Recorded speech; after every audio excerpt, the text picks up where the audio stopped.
Good afternoon. No doubt you're here because you are aware of an internal communication I put out this morning.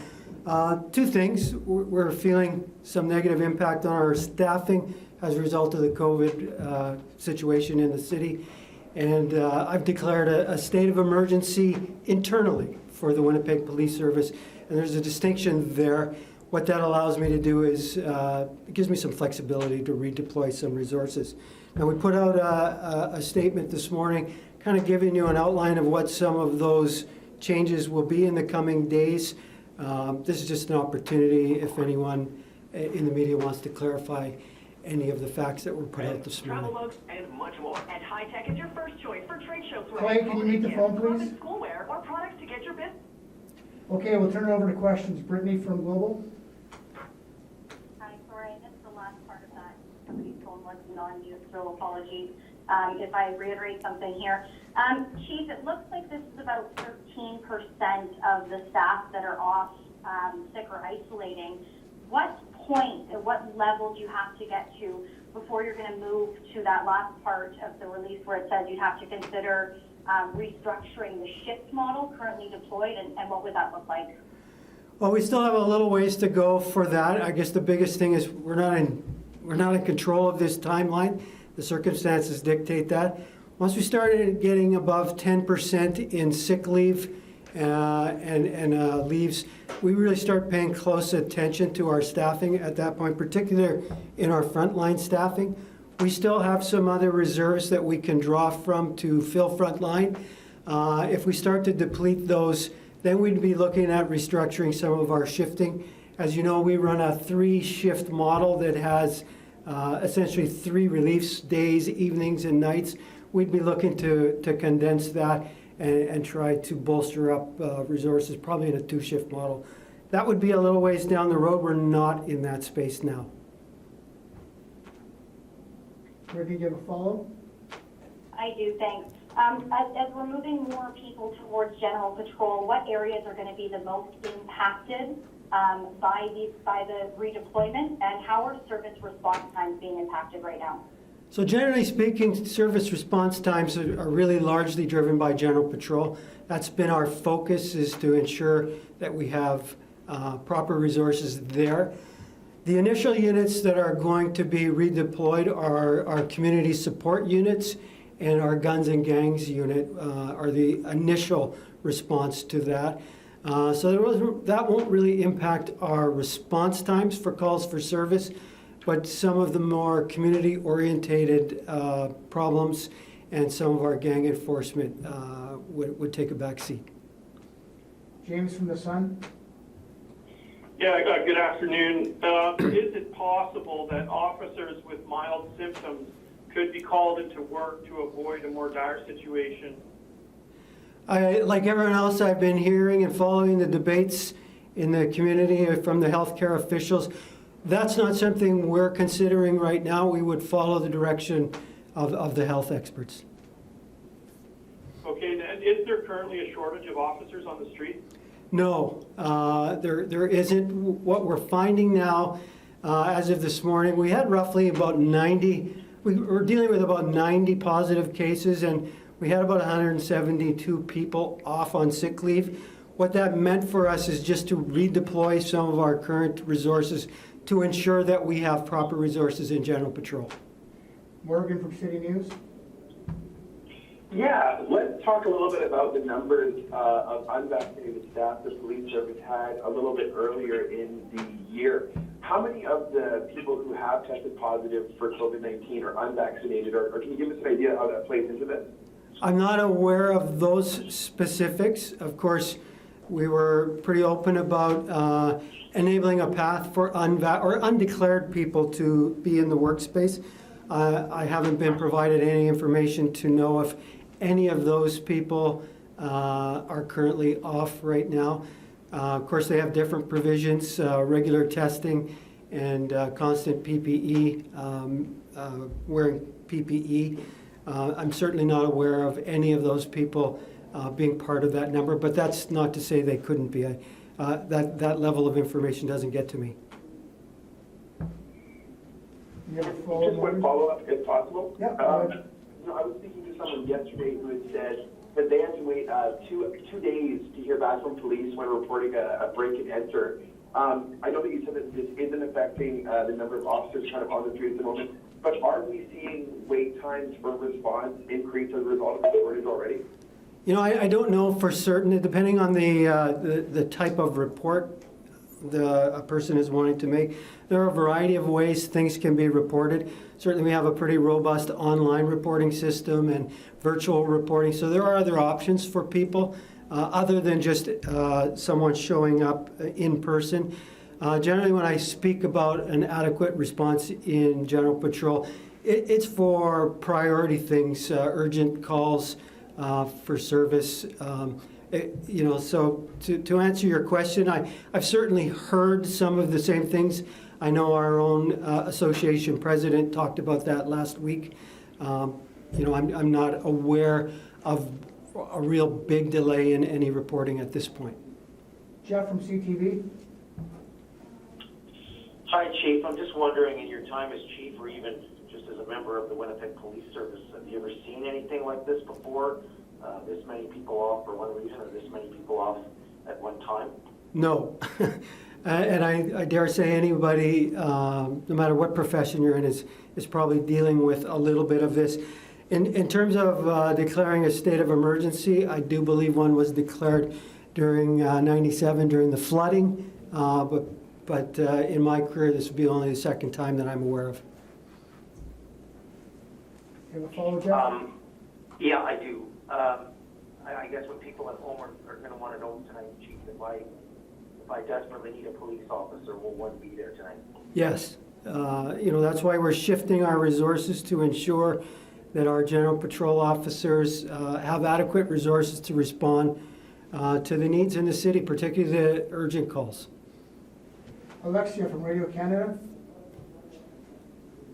Hi, I was wondering, will you still be able to manage the continuity of the entire service if more officers are getting sick? Yeah, we still have a few levers or phases of our business continuity plan to run through.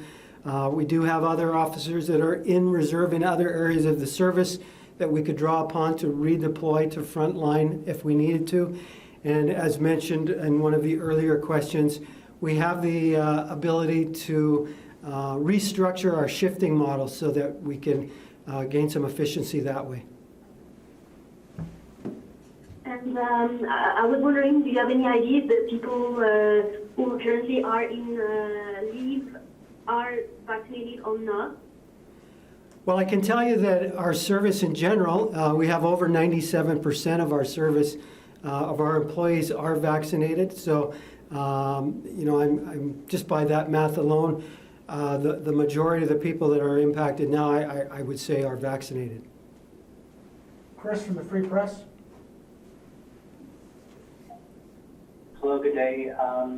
Do you have any numbers on the number of officers who are off, like frontline officers who are off? Are there any stats available for that? Well, at a high level, today I have about 900 sworn officers that would be on the roster. About 136 of those are currently off. So just shy of 15%, I think. Sorry, it was just a bit muffled there. How many of those? About 136 are sick today, out of 900 that were scheduled to work. That's just a little under 15%, I believe. Okay, and in terms of you know, anyone from you know, supervisors or higher reps or anything like that, is anyone doing tasks that they normally wouldn't do? Are they being shifted into more of a frontline role to help out? Not at this point. We still have adequate resources to differentiate between the ranks. In terms of senior officers, I have one senior officer that's away right now. Sam from the CBC. Good afternoon, Chief. I'm curious if the frontline officers, just considering close quarters with each other and the public, have they switched to N95 masks completely? They certainly all have N95s available to them. We have a good stock of that. The other thing that, some of our members are wearing procedural masks, medical procedural masks, and are being advised to double those up. So we have the ability to use both of those right now, but we do have N95s that are available. And my follow-up is, why wait until January 10th to start this redeployment model? Well, just to be clear, we already have the ability to tap into some of these resources immediately. For some that we're going to be changing their life, frankly. They're shifting and that. We need to give them a few days' notice to get their home life in order so that they can adjust to a different shift. Clay from CGOB.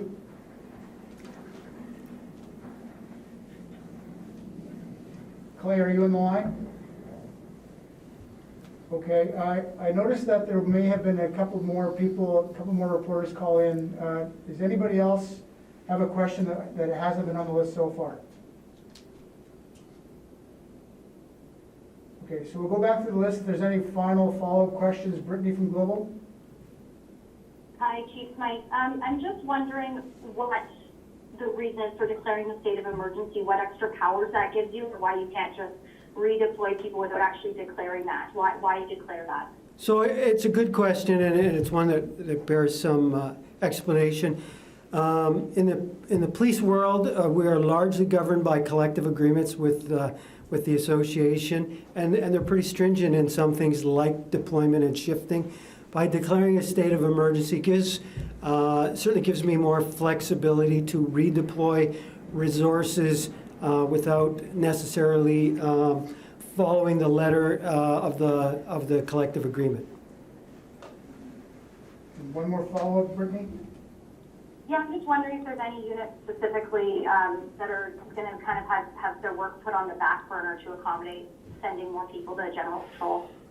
Yeah, and I've talked about that. So at this point, we'll tap into community support and we'll tap into guns and gangs.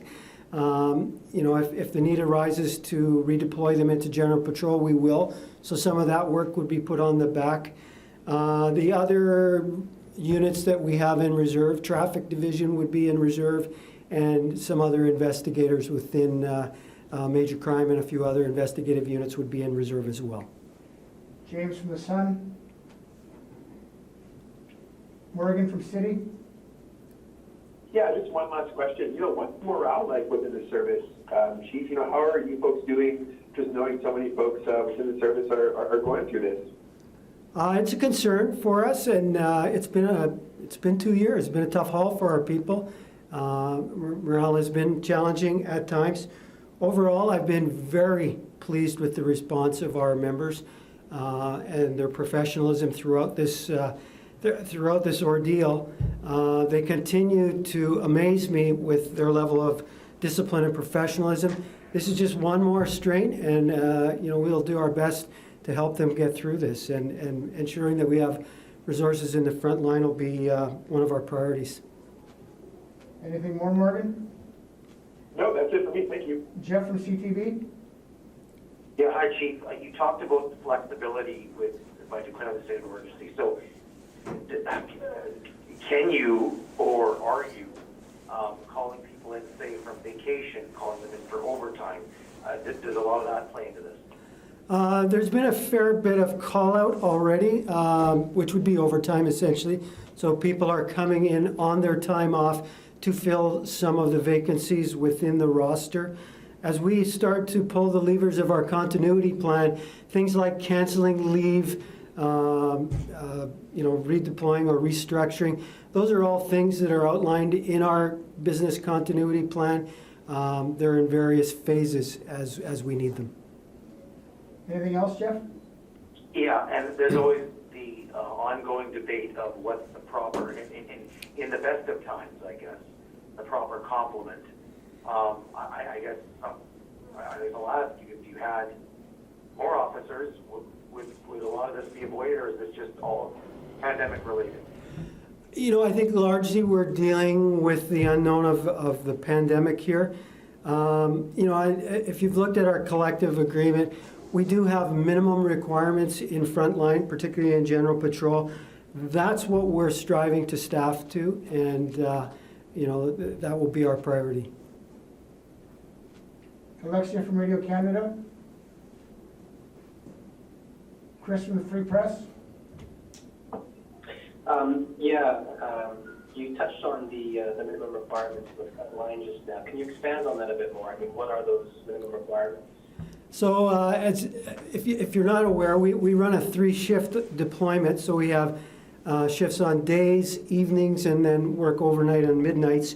Each of those, we put out a minimum of 28 cars on each shift. So that's what we look to deploy in our general patrol. How many cars would be on shift? How many cars would be on shift now, given the current situation? As far as I know today, we have met our requirements. So, but it's pretty fluid. It fluctuates from shift to shift, as you can appreciate. People are coming back from leave. People are going off on sick leave. It's been a pretty fluid situation. We've had to stand up resources, a hub, if you will, to just really manage the ongoing nature of this shifting. Anything else, Chris? If I could just ask one more, yes. Yeah, sure. I know you touched on this earlier when Jeff asked the question, but can citizens be confident that the quality of service or the feeling of safety anyway isn't going to change given this current situation? Well, all I can do is reiterate what I said already. We do have minimum requirements in general patrol, and we've been meeting those. What may have to take a secondary priority if we need to draw upon more resources is some of our community support resources and some of our investigative resources, just to ensure that we have resources in general patrol that can respond to urgent calls. Sam from the CBC, any follow-up?